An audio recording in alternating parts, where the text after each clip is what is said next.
Hellboy 2004, you instantly picture that red-skinned, cigar-smoking demon with a fantastic storyline. But what truly makes this film stand out isn't just its gothic storytelling, it's the incredible behind-the-scenes craftsmanship that brought this dark comic book world to life. From the creature designs to the practical effects and the mind-blowing makeup that transformed Ron Perlman into the titular Hellboy, every single detail was a piece of art in itself. So today, let's dive deep into the making of this cult classic and uncover the secrets, challenges, and pure creativity that made Hellboy one of the most visually striking superhero movies ever made. The movie opens with one of the most visually stunning and technically complex sequences, the museum fight between Hellboy and the terrifying creature Samael. But unlike many modern monster battles that rely heavily on CGI, Guillermo del Toro wanted this fight to feel real, tangible, and gritty. Most of what you see on screen was created through practical effects and puppetry rather than computer-generated graphics. The creature Samael was brought to life by professional performer Brian Steele, who wore a massive latex and foam suit weighing several kilograms. Inside this detailed creature suit were mechanical systems that allowed movement in the face, eyes, and jaws, all synchronized in real time by a team of puppeteers operating from off-camera using remote controls. Del Toro's vision was inspired by classic monster movies. He wanted Samael's movement to feel raw, unpredictable, and terrifying. To make that happen, he worked closely with both Ron Perlman, Hellboy, and Brian Steele to choreograph the entire fight sequence physically. Most of the action was performed by the actors themselves using wire rigs and stunt coordination, though a stunt double was occasionally used for high-impact shots. The lighting and camera setup for the scene posed an entirely different challenge. Since there were puppeteers, wires, and control rigs all around the set, cinematographer Guillermo Navarro had to frame every shot carefully to hide them while still maintaining a dynamic action look. Lighting played a key role in bringing realism to the creature suit. Navarro used a combination of hard museum lighting and shadow play to emphasize the texture of the latex and foam, giving Samael's skin a natural, organic look. CGI was used only in limited movements for impossible actions such as Samael's fast crawling, regeneration, and duplication shots. VFX studios like Tippett Studio and The Orphanage later enhanced these movements digitally, adding debris, impact dust, and subtle creature movements to seamlessly blend practical and digital effects into one visually stunning sequence. One of the most iconic moments in the scene happens when Hellboy and Samael crash through glass displays inside the museum. These shots were achieved using stunt rigs and a dolly track system. The glass panels weren't real. They were made of safe, breakable acrylic designed to shatter convincingly without harming the actors. Ron Perlman's Hellboy was placed on a dolly rig that pulled him backward during the fight, creating a smooth motion as he was thrown through the glass. The final edit combined these practical stunts with digital touches, adding falling dust, tiny debris, and background damage, making the destruction look chaotic and completely real. Midway through the film, there's a chilling and unforgettable scene where Hellboy digs up a half-decomposed corpse to interrogate it. The half-dead body's design remains one of the most fascinating achievements in practical effects from Hellboy 2004. The special effects team at Spectral Motion, along with makeup artist Jake Garber, created a hyper-realistic skeleton mannequin. It was sculpted with real human anatomy as reference, using plastic resin bones and layers of silicone rotting flesh. For the facial area, the team installed an animatronic mask capable of moving the mouth and eyes. Off-camera puppeteers control these movements with remote, making it appear as if the corpse was actually speaking. The decayed half of the face was built with multiple prosthetic layers, latex and silicone blended and painted with an airbrush to mimic the look of decomposing flesh. To achieve that wet, slimy, and unsettling texture, The makeup artist applied a mixture of glycerin and gelatin, which caught the light perfectly and gave the illusion of moist, decomposing skin. Even the ribcage area was intricately hand-painted with exposed bones and tissue effects glued piece by piece. Guillermo del Toro had one very specific instruction for the team. Don't make the corpse scary, make it tragic. That single note changed everything.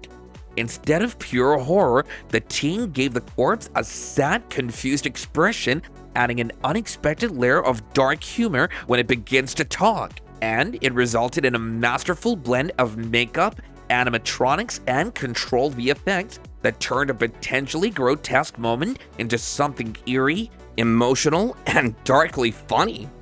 One of the most emotional scenes in Hellboy is the death of Professor Broom, Hellboy's father figure. The behind-the-scenes process for this moment was far more intimate than one might imagine. On the studio set, Del Toro personally guided the actor's emotions and physicality, helping him convey the heartbreak and betrayal of being killed by Rasputin's assassin. Before the scene, subtle makeup adjustments were made to give Professor Broom a pale, worn look. The lighting was intentionally soft and low contrast, emphasizing warmth and humanity before the brutal attack. When the final take was shot, the performances, the slow camera movement, and the atmospheric lighting all came together to create one of the most powerful moments in the movie. Later in the movie, Hellboy and his team descend beneath the museum into a dark, damp underworld chamber, one of the most haunting and claustrophobic sets in the film. In this eerie environment, they discovered dozens of slimy, jelly-like eggs floating in shallow water. The atmosphere is thick with dripping sounds, reflections, and soft light filtering through the mist. True to his passion for practical filmmaking, Guillermo del Toro decided not to rely entirely on CGI. Instead, the production built a real flooded set with around 1 to 2 inches of water covering the floor. Dozens of handcrafted rubber egg props were placed across the set, each made from translucent plastic and silicone so that light could pass through them, giving a faint glowing effect. The practical effects team at Spectral Motion even added small animatronic components inside a few eggs, allowing them to twitch or move slightly, creating the illusion that something was alive inside of them. Once the set was ready, the performers, including Brian Steele, once again inside the submail suit, shot the sequence on location, splashing through real water and interacting with real props. This gave the scene an unmatched realism and physicality that pure CGI could never replicate. The result was a visually rich, tense, and immersive experience that perfectly blended horror and atmosphere, something that defines Hellboy's timeless charm. Okay now guys, moving ahead, one of the most entertaining and chaotic moments in Hellboy 2004 happens during the subway fight, where Hellboy faces the monstrous Samael once again.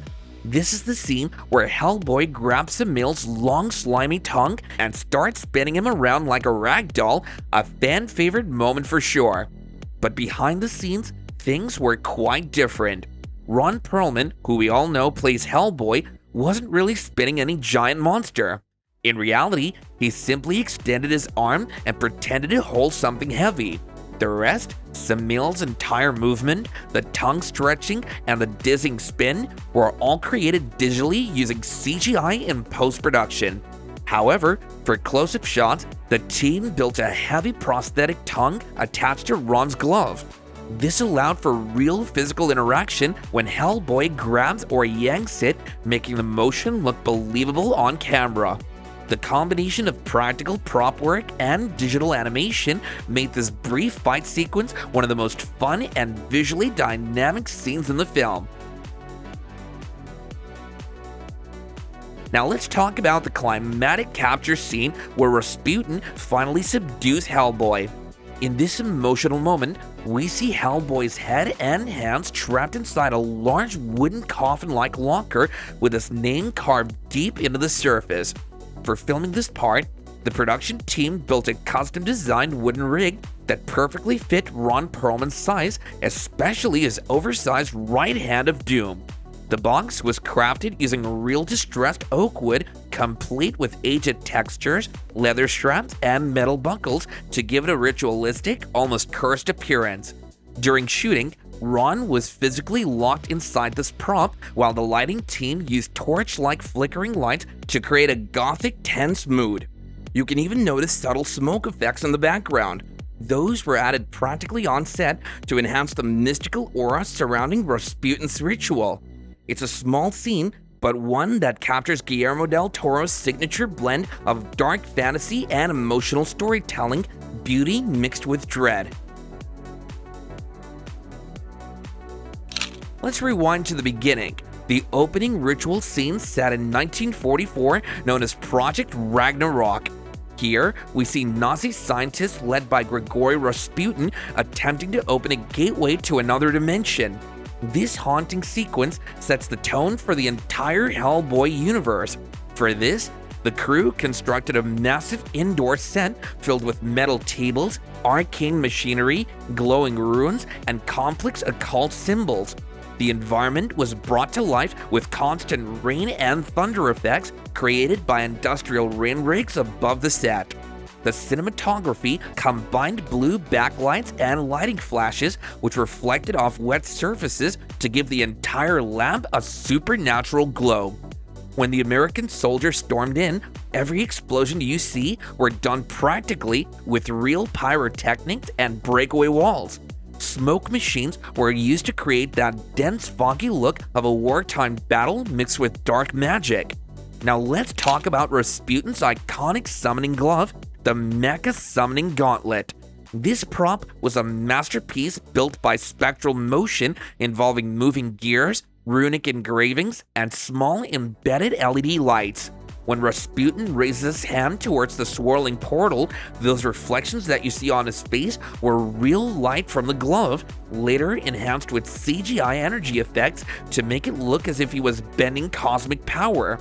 This opening sequence perfectly combines war, mythology, and horror, setting up the dark fantasy tone that defines Hellboy's world. And finally, the heart of it all, the transformation of Ron Perlman into Hellboy. Director Guillermo del Toro wanted a look that stayed true to the comic book design yet felt alive and textured on screen. To achieve this, he hired Rick Baker's Cinovation Studio and legendary makeup artist Jake Garber. Every morning, Ron Perlman had to sit in the makeup chair for almost 4 hours before shooting.